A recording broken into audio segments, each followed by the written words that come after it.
आजकल डॉक्टर साहब ये बताएं कि हिप और जो है नी की जो समस्याएं काफ़ी आ रही हैं, उसके क्या कारण जी है? जी, कारण तो ऐसा है कि एज रिलेटेड कारण में इसमें सबसे ज़्यादा आता है।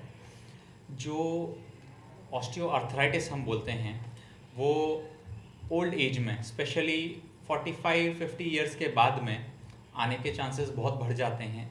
फीमेल्स में भी ये काफ़ी पाई जाती है। और इंडियन जो कल्चरल हैबिट्स हैं उसकी वजह से नी ऑस्टियोआर्थराइटिस घुटने की जो है ये ज़्यादा होती है। लंदन साइड में हिप की ऑस्टियोआर्थराइटिस ज़्यादा होती है।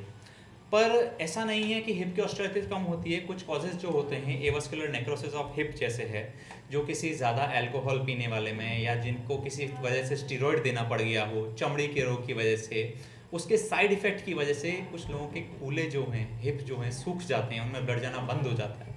तो उसमें भी हमें उनका इलाज करना पड़ता है।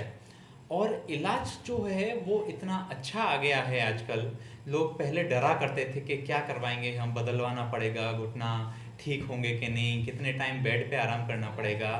तो अब इतने अच्छे जॉइंट्स आ गए हैं, इतने अच्छे इम्प्लांट्स आ गए हैं कि हम ऑपरेशन वाले दिन ही या फिर ज़्यादा से ज़्यादा उसके नेक्स्ट डे ही पेशेंट को चला देते हैं और पेशेंट का दर्द गायब हो जाता है एकदम, और उनकी लाइफस्टाइल बहुत अच्छी हो जाती है। जो नहीं चल पा रहे हैं, उनको ओबेसिटी हो रही है, वज़न बढ़ता जा रहा है, उनको डायबिटीज़ हो रही हैं और तकलीफ़ें बढ़ रही हैं, वो चीज़ों का वो एक्चुअली इलाज कर सकते हैं, अपनी रिक्रिएशनल एक्टिविटीज़ में पार्टिसिपेट कर सकते हैं, अपने काम पे वापस पेन फ्री जा सकते हैं।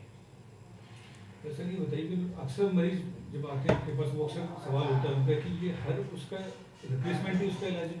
जी बिल्कुल, ये आपने बहुत अच्छा सवाल पूछा। क्योंकि जो रिप्लेसमेंट है वो एक टर्मिनल सर्जरी है। टर्मिनल सर्जरी से आप समझिए कि इसके बाद उसका कोई इलाज नहीं है। पर अगर पेशेंट हमारे पास ऐसी स्टेज में आ जाता है जिसमें हम उसका जॉइंट बचा सकते हैं, जिसे जॉइंट प्रिजर्विंग सर्जरी बोलते हैं, कि ओरिजिनल जो जॉइंट होता है भगवान का बनाया हुआ उससे अच्छा कोई जॉइंट नहीं है, तो ऐसी सर्जरीज आ गई हैं, बशर्ते पेशेंट उनके अर्ली स्टेजेस में आ जाए। जैसे कि मैं आपको बताऊं, घुटने में अगर कोई मरीज़ हमारे पास 40-45 साल की एज पे आ जाते हैं जिसमें उनका मीडियल कंपार्टमेंट में ही तकलीफ है, जो अंदर का कंपार्टमेंट होता है घुटने का, तो उसमें हम ऐसी सर्जरी कर पाते हैं जिसमें हम घुटने में एक छोटा सा प्लेट लगाते हैं घुटने की नीचे वाली हड्डी में, और उनसे घुटने को सीधा कर देते हैं जिससे उनका रिप्लेसमेंट बच जाता है। ऐसा ही हिप में भी है। अगर हमारे पास early stage of avascular necrosis of hip में पेशेंट आ जाता है तो हम ड्रिलिंग करके और उनमें ऐसे कर्ण डालते हैं जिनको स्टेम सेल्स बोलते हैं, जो वापस से खून जाना उसमें हिप में चालू करा सकते हैं। तो ऐसी चीज़ें भी हैं, कुछ कसरत एक्सरसाइज, कुछ इंजेक्शंस भी हैं जॉइंट्स में लगाने के। पर ये सब चीज़ें काम कर पाती हैं अर्ली स्टेजेस में ऑस्टियोआर्थराइटिस की।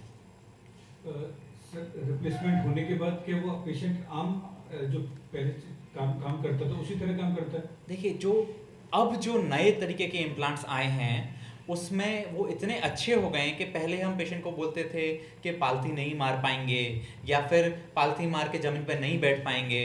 अब इतने अच्छे हमारे पास इम्प्लांट हो गए हैं कि पेशेंट पालथी भी मार सकते हैं और कूल्हे के इम्प्लांट के बाद आराम से पैर मोड़ के भी बैठ सकते हैं। इवन इतने अच्छे इम्प्लांट आ गए हैं कि अब पेशेंट्स टेनिस भी खेल सकते हैं, दौड़ भी सकते हैं।